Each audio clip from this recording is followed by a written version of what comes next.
குக்கிங்கில் என்ன பார்க்க போகிறோன்னா ஈஸியாக செய்கிற எறா பிரியாணி. வாங்க எப்படி செய்கிறதுன்னு பார்க்கலாம். பிரியாணி செய்கிறதுக்கு தேவையான எண்ணெயை சேர்த்துக்கலாம். கொஞ்சம் நெய் சேர்த்துக்கலாம். ஒரு 2 ஸ்பூன் அளவு சேர்த்துக்குங்க நெய். 1/4 ஸ்பூன் அளவு சோம்பு சேர்த்துக்குங்க. ஒரு 4 துண்டு பட்டை, ஒரு 5-6 லவங்கம், ஒரு 4 ஏலக்காய், ஒரே ஒரு அன்னாசிப்பூ, 2 பிரிஞ்சி இலை சேர்த்து எல்லாம் சேர்ந்து நல்லா பொரியட்டும் வச்சு இப்போ நம்ம வெங்காயத்தை சேர்த்துக்கலாம். அளவு வந்து 1/2 கிலோ அரிசி, அந்த அளவுக்கு தான் இப்போ வந்து நான் பிரியாணி செய்கிறேன். ஏற்கனவே நம்ம சேனலில் மட்டன் பிரியாணி, சிக்கன் பிரியாணி, எறா பிரியாணி எல்லாம் போட்டாச்சு. சேனலில் போய் பாருங்கள். இதுவும் எறா பிரியாணி தான். வெங்காயம் நல்லா பொரிஞ்சு பொன்னிறமாக வரட்டும். நல்லா பொரிஞ்சிருச்சு. இஞ்சி பூண்டு பேஸ்ட்டு சேர்த்துக்கலாம். ஒரு 2 ஸ்பூன் சேர்த்துக்கலாம்.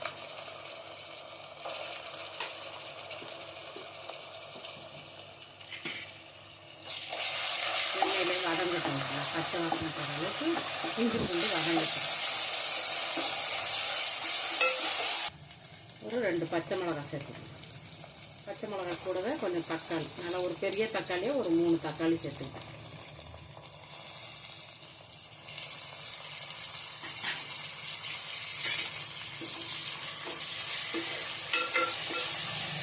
இதே போலவே குக்கர்லேயும் வைக்கலாம். நான் பாத்திரத்தில் வைக்கிறேன்னு பார்த்தோன்னா குக்கரில் வச்சுட்டு ஒரு விசில் விட்டாவே போதும். இது கூடவே ஒரு கைப்பிடி அளவு புதினா, அதே அளவு கொத்தமல்லி,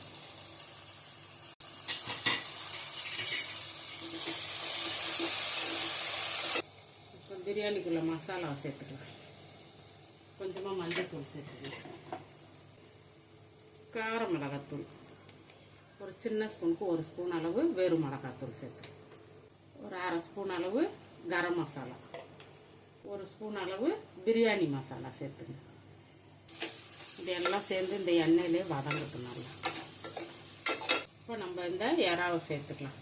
அரிசியில் வேற வேகும்ல, அதனால தான் மசாலாலாம் வதக்கிட்டு லாஸ்ட்டில் போடுறது எறாவை.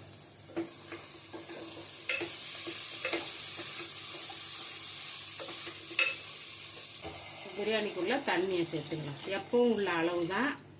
1 கிளாஸ் அரிசி 1.5 கிளாஸ் தண்ணி, அந்த அளவு வச்சு நீங்கள் சேர்த்துக்கங்க. இந்த பிரியாணிக்குள்ளே உப்பை சேர்த்துக்கலாம். உப்பை சேர்த்து ஒரு தட்டு போட்டு நம்ம மூடிடலாம். தண்ணி கொதிச்ச உடனே தான் அரிசி சேர்க்கணும். தாளிச்சு விட்ட மசாலா தண்ணி எல்லாம் நல்லா கொதிச்சிருச்சு பாருங்க. இப்போ வந்து நம்ம அரிசியை சேர்த்துக்கலாம்.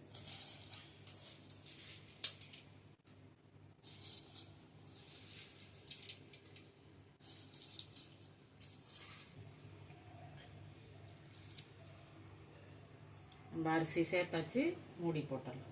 இந்த டைமில் வேணால் நீங்கள் உப்பு பார்த்துக்கலாம். இந்த தண்ணியிலேயே உங்களுக்கு உப்பு தெரியும். கொஞ்சம் சுள்ளுன்னு இருந்தால் உப்பு கரெக்டாக இருக்குது அப்படின்னு அர்த்தம். மூடி போட்டுடலாம். சாதம் ஒரு 3/4 வேக்காடு வெந்துருச்சு. இப்போ வந்து நம்ம ஒரு எலுமிச்சம்பழம் புளிஞ்சு விட்டுக்கலாம். அதில்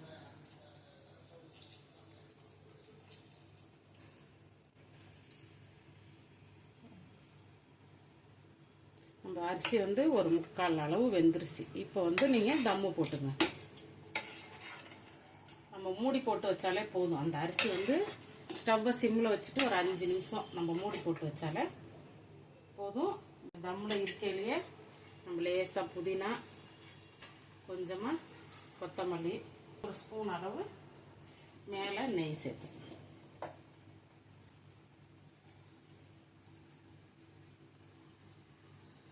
இது அப்படியே ஒரு 5 நிமிஷம் சிம்மில் இருக்கட்டும்.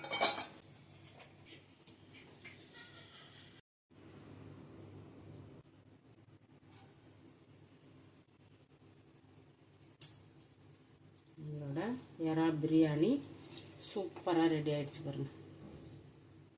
அப்படியே ஆறணுன்னா நல்லா பலன்னு வந்துடும்.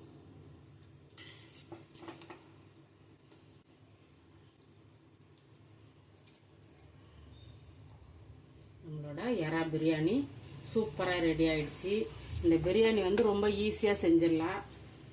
நீங்களும் உங்கள் வீட்டில் செஞ்சு சாப்பிட்டு பார்த்துட்டு எப்படி இருக்குங்கிறத கமெண்ட்டில் சொல்லுங்கள். லைக் பண்ணுங்கள், ஷேர் பண்ணுங்கள், சேனலை சப்ஸ்கிரைப் பண்ணி சப்போர்ட் பண்ணுங்கள். நன்றி.